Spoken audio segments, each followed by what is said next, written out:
Real quick before this video begins, there is going to be a video announcement tomorrow. So make sure that you guys go and watch that video as soon as it comes out, because it is very important for the future of this channel. So I know I have to say this because of the fact that this is going to Show Some Loves get a lot of views, a lot more than the announcement videos. So if you guys want to see the really cool information, you need to watch the announcement video tomorrow. It is going to be called Big Announcements, and it is probably going to be showing the same background that I'm showing right now of music videos that I've done in the past. You will understand when you watch the video. And also, now for the disclaimer before this video actually begins as well, because this video does require a disclaimer. The series that I'm going to be talking about in this video is not necessarily appropriate for children.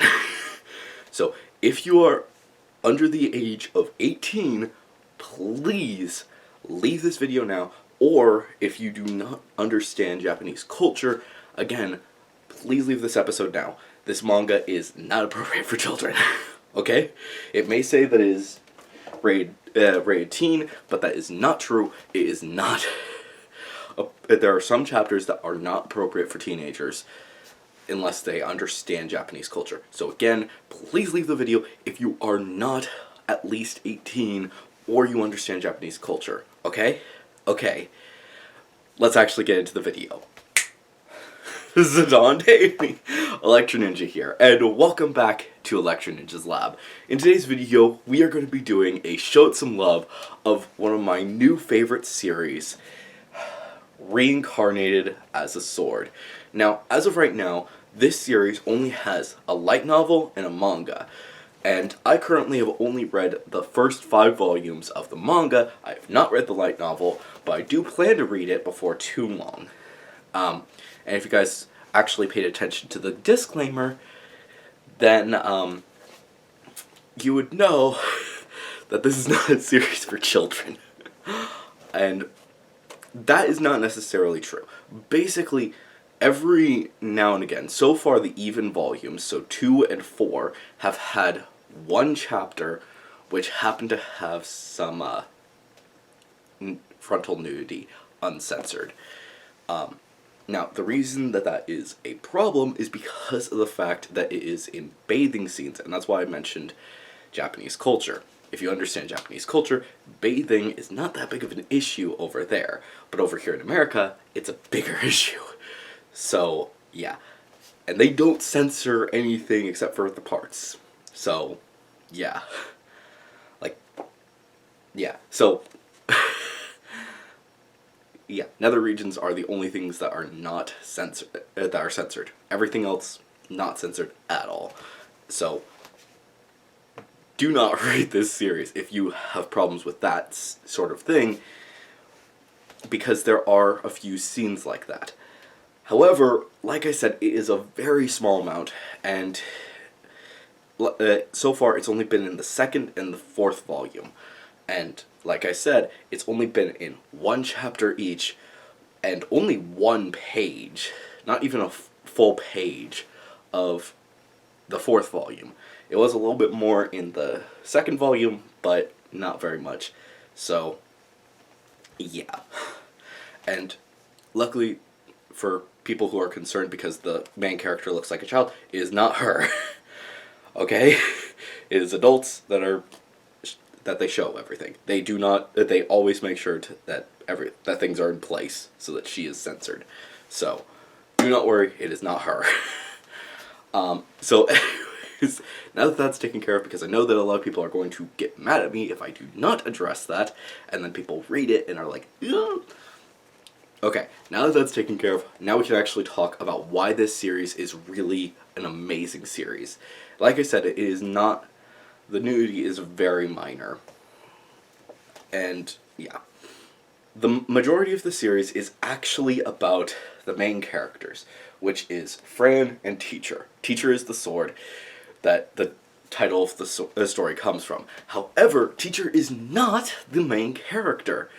A good example of what this is basically think of Fran as Deku from My Hero Academia, and Teacher as All Might. Still an extremely important character, but really is not supposed to be seen as the main character. Fran is supposed to be seen as the main character, the character that everyone roots for, everyone is excited to see them succeed. That is who we are cheering for, and it is Fran, like I said. And, yeah. I also have to say, it's kind of funny to see another series like this. This is, once again, a series about a father adopting a daughter, which I think I made a video about this, where I might not have, but I've thought about at least making a video where I talk about how a lot of series recently have actually been going this way, specifically pretty much every Star Wars series, and a lot of anime recently have also been doing it, which Atelier, To Your Eternity, many, many more. I'm not going to get into all of them because it would just take forever, but it's really interesting. But the story, like I said, is about Fran. Fran is a young slave who is a black cat, and she is considered, her race is considered the weakest of all of the beast tribes, all of the different beast species, because her species has never evolved, unlike all of the other beastmen, and as such, they are considered very, very weak, and because of that, well, people have done some nasty things. Like I said, Fran starts out the series as a slave, and only breaks free of her of being a slave when she picks up a sword, a very special sword, a sword that is able to, in one shot, take down a huge bear that has two heads, and then in another shot, kill the slaver, as well as cut her contract so that she is now a free she is just free forever, 100%. And from this moment, Fran and Teacher are close companions and will go off to save the world, or basically not really save the world, but instead to become stronger and stronger until Fran can finally evolve and Teacher wants to just help her along the way. He's basically feeling like a proud sword dad. That is his words. Exactly. So, yeah. But the two of them... But the story is actually a bit more than that. Before Fran finds him, Teacher is just a sword. He's been reincarnated into this world, but now he's stuck. He can't move, he's just stuck. And he quickly realizes, oh crap, creatures are going to try to take me, I need to fight back. So he goes around and basically goes on a rampage in the area where he first woke up, and kills all of the monsters, becoming quickly a very strong sword, and eating up all of the magicite so he can gain as many skills as he can possibly gain. And, yeah, he continues to get stronger until he gets caught again in mana-sucking dirt. And from then, he meets Fran, as he is desperate for anyone. He would serve anyone to be free of this. But he meets Fran, a young girl who is just trying to make her way in this world, who is trying to be free from her slavery, who is trying to evolve to a better state. And he wants to help her. And it is very clear that he just wants to make her life better. But on top of that, as the story progresses, as he sees that he is not a super overpowered weapon, but instead he seems to be an underpowered weapon, he quickly sees that that Fran actually cares about him. It's not just, oh, he's a sword that she's going to drop because he's not that powerful. He is her teacher, who is going to help her improve, who is going to make sure that she gets to the point where she can, well, evolve as she wants to, so she can become greater. And she does. She honestly does. In a very short amount of time, she works alongside Teacher, and the two of them grow and grow, making new friends by joining the Adventurers Guild.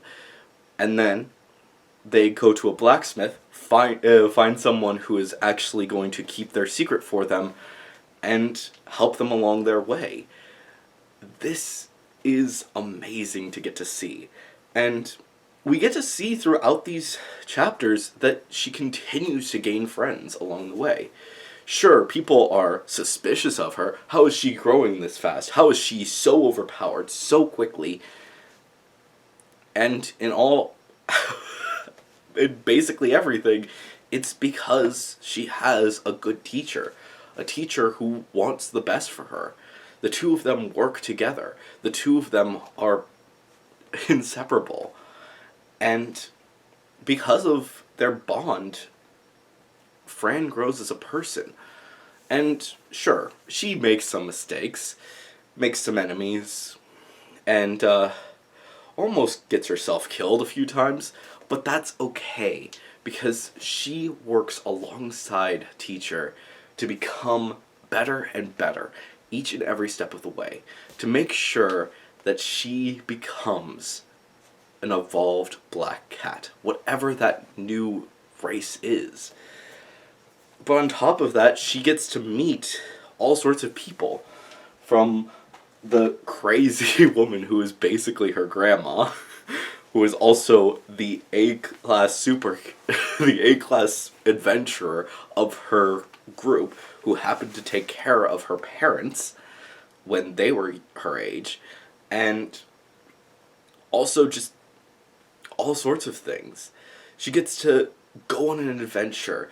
She practically saves multiple adventurers by herself and chooses to fight even when she doesn't have the access that she needs to Teacher. She still fights and makes sure that she can save as many people as she can, because she's not going to let her dream fade away. She is not going to die at any point until she has completed her dream, until she has evolved. And honestly, the fact is that she has evolved into a better person. Each and every chapter, she has grown to become better and better. And that is why I love this character. And she's also just hilarious. Getting to see a lot of really cool moments between them and bad guys as she kind of just makes fun of them. And there's just so many moments throughout this series that are just absolutely hilarious. And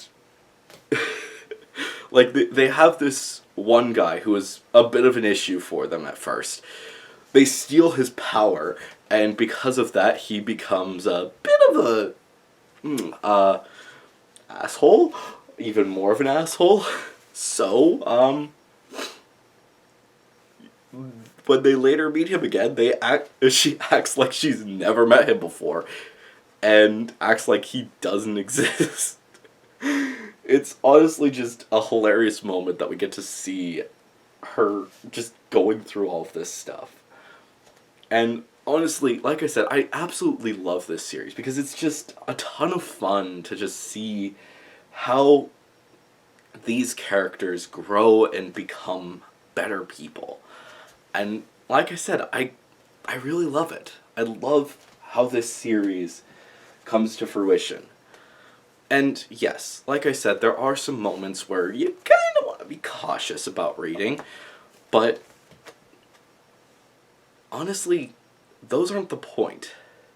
It's basically, yes, it's a little bit of fan service, but more it's just there. Honestly, if you ignore it, then you're fine. Like I said, I had to make sure that people understood that that was there, so that people wouldn't come yelling at me later down the line, because, yeah. I probably, a lot of people are going to yell at me because, yeah, this is a weird series. But at the same time, I think that a lot of people just reading this series and understanding what these characters are going through is going to be way more important than having to deal with the occasional bad fan servicey scene. And, I mean, also, I'm pretty sure that everyone that created this series, I could be wrong, but I think they're all women. So, if they don't have a problem with it, then I'm not going to get into that whole situation. So, yeah. Take it up with the creators, not with me. I just think that you guys would enjoy this series, and that's why I brought it up to you guys. And, sure, I'm probably not going to make another video about this series ever again, but letting you guys know about it is still a lot of fun. And, also, fun fact, Joker actually likes it too. Like, he hasn't read much of it. Like, he's only read the first volume and not even fully that. But he absolutely loves it, and he's excited to read more, even though he knows that there's some scenes that he should not be reading in front of anyone. But, yeah. Things happen, and you move on. That's just the simple fact of things. And, honestly, there are so many series out there that do some weird stuff, and you kind of have to wonder, what do you get rid of and what do you keep? Do you ignore the things that are there that make you uncomfortable because here in America things are different? It's kind of a weird situation. Like I said, this is a Japanese series, and Japan is very different from here in America, and apparently these scenes aren't enough for the creators to say, okay, this should actually be rated something much higher. So, I don't really think that there's much of a problem. I think it's really up to you whether or not you read this series. And when it becomes an anime, more than likely they're going to censor that stuff. So, if you just want to wait until the anime comes out, or you just want to read the light novel so that you don't have to deal with that, then that's on you. You can do whatever you want. And honestly, more than likely, if you just want the story, then I just suggest reading the light novel. Even though I haven't read it yet, I know that probably it's going to be a lot easier for a lot of you guys, who are, most of my audience is Americans, to actually read that, since it won't be as awkward, and you won't get weird stares looking over your shoulder. Unlike frickin' basically every manga does. It does weird shit like this, so yeah. Like, not as bad, but still. But seriously, if you think about it, if you read a lot of manga out in public, you're gonna get some really weird stares. Like, a little while ago, I read, Rising of the Shield Hero in public, and as soon as I got to a certain point, I was just like, oh, right, this is probably not a series I should read in public. So I put it away immediately. And that's just something that you're going to realize more and more as you read manga. Some manga you shouldn't read in public. Even if it's a great series, sometimes it's just not the best to read in public, because people will not understand, especially here in America. But it's on you to decide whether or not you want to read something. You shouldn't let the norms of the society you live in determine the art that you like. And honestly, this is art. This is an amazing series that really shows that people can grow and become better than they were before. Because no matter how long it takes Fran to evolve, we know that she has evolved into a better person each and every step of the way. She's become more well-rounded and more of a great character as she has continued this journey. And let's just be honest, Teacher is becoming a better and better dad as he continues this journey. So, it just remains to be seen how exactly this story continues. But I, for one, am absolutely looking forward to it. And I hope that you guys will as well. If you do, for some reason, want me to continue to review this series, then let me know down in the comments below. I kind of doubt that anyone would, but maybe. Of course, if you guys are new and you just haven't subscribed yet, please, or you just haven't subscribed yet, please make sure to subscribe and ring the notification bell, because we talk about a lot of series on this channel, and I know that you guys are going to enjoy seeing more and more, and you'll be able to see the announcement video that's coming out tomorrow, so check that out. Of course, if you guys do want to support the channel even more, then head down to the description and check out all of our links down there, including our social medias, our other channels, and ways you can support us financially, including the merch store, the book, and our Patreon, which a big thank you to our current patron, Sheeny. Of course, if you enjoyed this video, please make sure to leave a like. And of course, if you guys have any thoughts or theories, please leave them down in the comments below. If you are going to leave a theory, make sure to say theory review, somewhere in a comment. And of course, oh wait, I've already said the supporting us. So, yeah. Anyways, guys, hopefully you've enjoyed this video. I have been Electro Ninja, and I will see you guys next time. But on!